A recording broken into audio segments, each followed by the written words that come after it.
Well, joining us now is the chairperson for the IEBC, Mr. Wafula Chebukati. Thank you for making time for us, Chebukati. Now, let's get straight into it. You are allocated 26.3 billion in the budget, and now you want 40 billion. That's a deficit of about 14 billion. Can you still hold credible elections without the 14 billion shillings?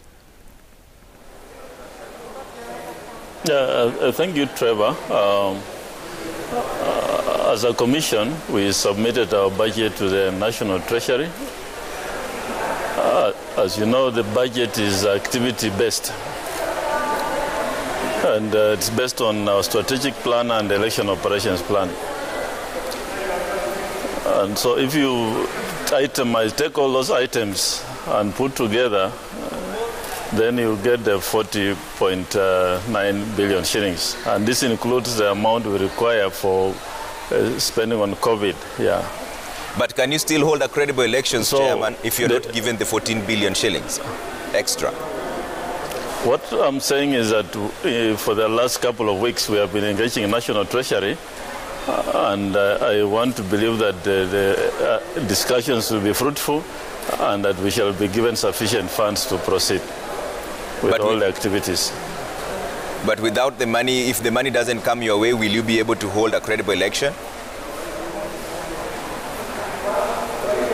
Definitely it will be compromised. I know what you're trying to get me to say, but Treasury has promised that they'll look into it and we shall be able to resolve the issue of the difference. Yeah. But why are elections so expensive, Chairman? Because in Tanzania, where there are even more voters than Kenya, they are spending about 500 shillings per voter. We are spending about 2,500 per voter. Why are elections so expensive? I'll tell you why. There are certain cost drivers which we can maybe explain a few of them. Yes, Number go one, ahead. The Kenyan law says that we cannot have more than 700 voters per polling station.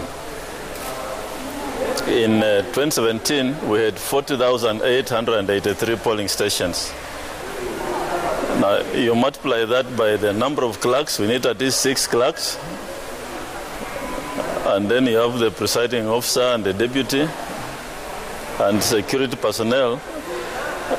And you are paying each one of them at least a minimum of 1,000 bob.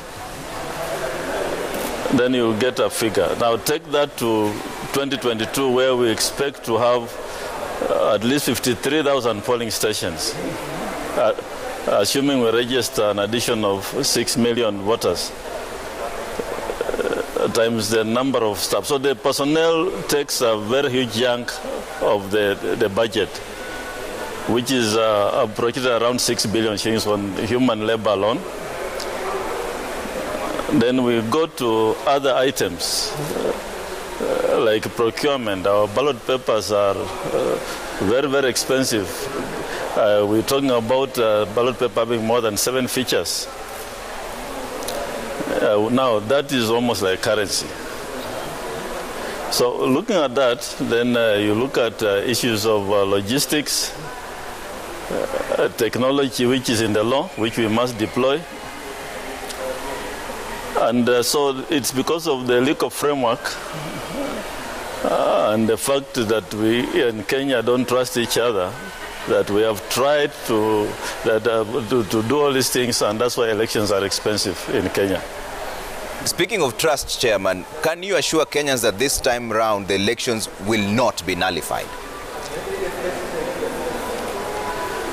All I can tell you, Trevor, is that for the last 3 years, the Commission has put in mechanism all that we require to do to give Kenyans a free, fair, and credible election. 2017, we all know what happened in the Supreme Court. The Commission has lessons learned, and it's captured in our post-election evaluation report. And most of the things that happened, we have actually worked on them and rectified as a commission. So we are positive that we shall give Kenyans a credible election.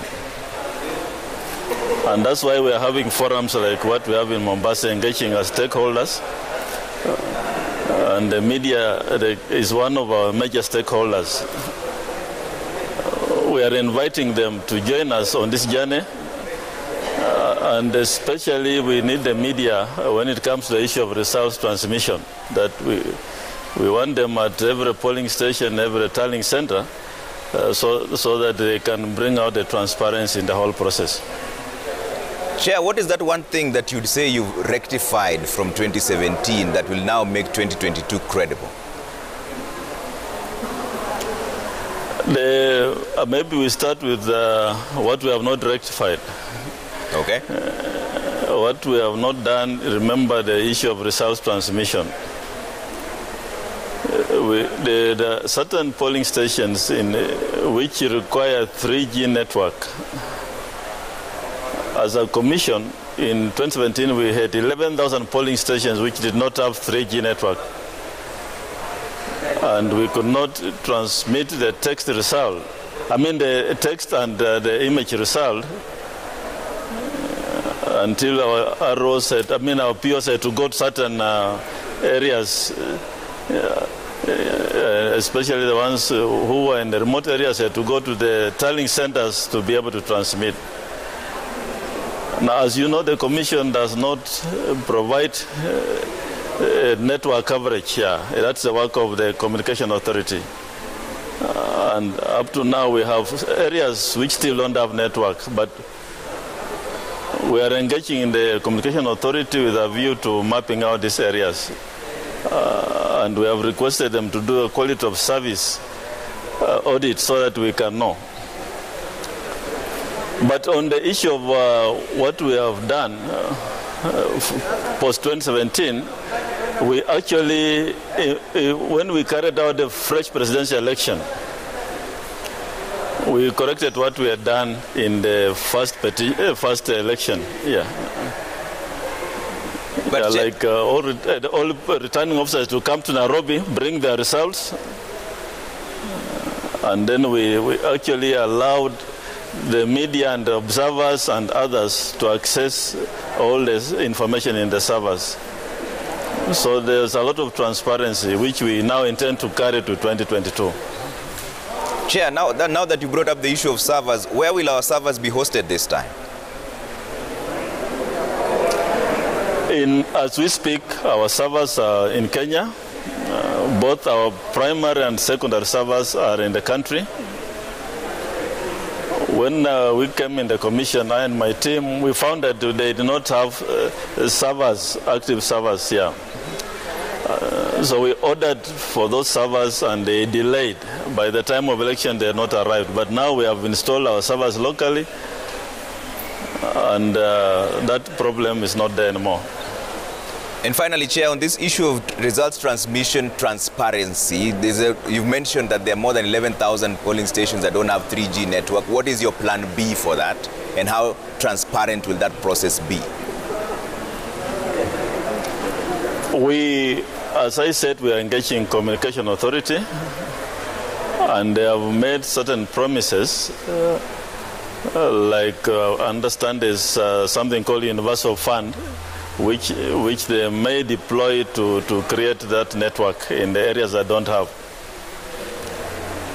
But in the event that doesn't happen, then we may have to seek for funds to bring in satellite phones, which are very expensive. And again, that's why we are engaging the media, so that results will be announced at every polling station. Remember, results at polling station are final. So if they can be announced and everybody has the results, then the issue of transparency will be enhanced. Chairman, in one word, are you ready for the elections? Trevor, as we speak, the Commission is ready for election. We are committed, except the challenges which I've given you. And that is funding. Given funds, we shall deliver to Kenyans free, fair, and credible election. All right. Thank you, Chair.